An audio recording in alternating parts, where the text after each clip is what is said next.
Hi there, it's been a while since I made a video. I just thought I'd make a quick update as to how things are going. I mean, one of the reasons I've not bothered making one is that not a lot has changed really. After my last video I think I made was about a remission that I had having starting to take clonazepam again. Well, it did last for 2 weeks, and then gradually my symptoms started to reappear. First, starting, if I remember rightly, with my speech, and then problems with involuntary movements, and over a period of about 3 or 4 days gradually deteriorated until I was having all my old problems back again. So it was only fairly short-lived remission, but 2 weeks is the longest I've ever managed to, longest remission that I've had. I've just, but I have noticed that there are things that seem to have changed. My ability to walk the distances has lessened. I did have a period where I was managing to walk a fair distance every day, but that has lessened quite substantially to the amount that I'm able to do now, and I feel far more confined to a home than I was, although I do get out at weekends. So that has changed. I've had a weekend when I've been getting lots of involuntary movements and involuntary noises, which as usual is very disconcerting. And they seem to strike whenever I'm not really expecting it. And the worst of it is they generally used to be worse when I was lying down, relaxing, watching TV, but I have now been getting them when I'm out walking, which, as you can imagine, is it's not the best thing to happen. Fortunately, I did manage to go to the cinema the other day and just didn't have any noises, just had the odd involuntary movement, which was a relief really. But so yeah, things aren't a lot different, although I think sometimes these things sort of creep up on you and you don't notice all the changes that are happening yourself.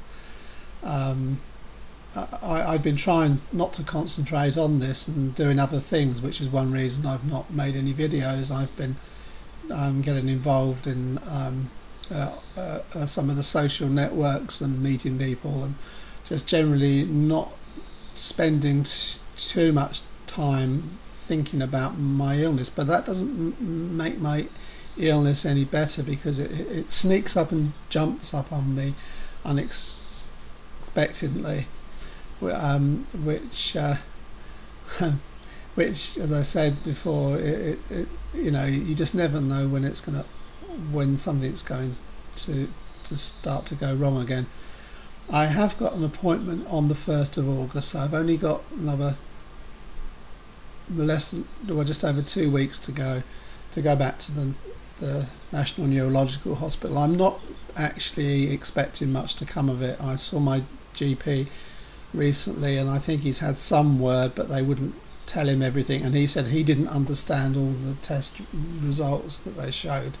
But I think they're basically suggesting I go and become an outpatient of their neuropsychiatric ward, which I was almost expecting, So it looks like that in terms of that side of medical things, that it's almost come to an end. I've got to see an ear, nose and throat specialist next week, because when I was in London last, the speech and language therapist felt there was something going on in my throat and my vocal cords because of the way I sometimes sound whispery, and sometimes sound as if I'm being strangled, and I have had problems now and again with swallowing, so she wants to get that checked out.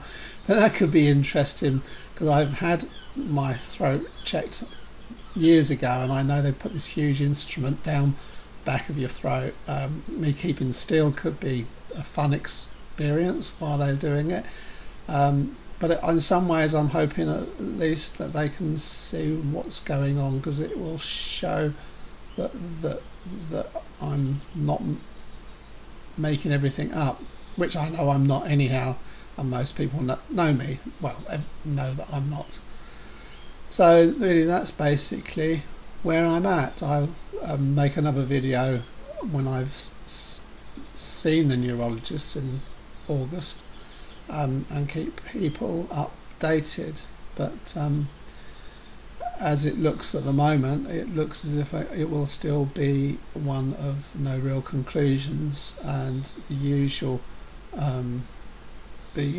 case of if we can't find anything wrong, we'll blame it on the patient, which seems to be what neurologists like to do. I don't understand how they haven't learnt from the past in terms of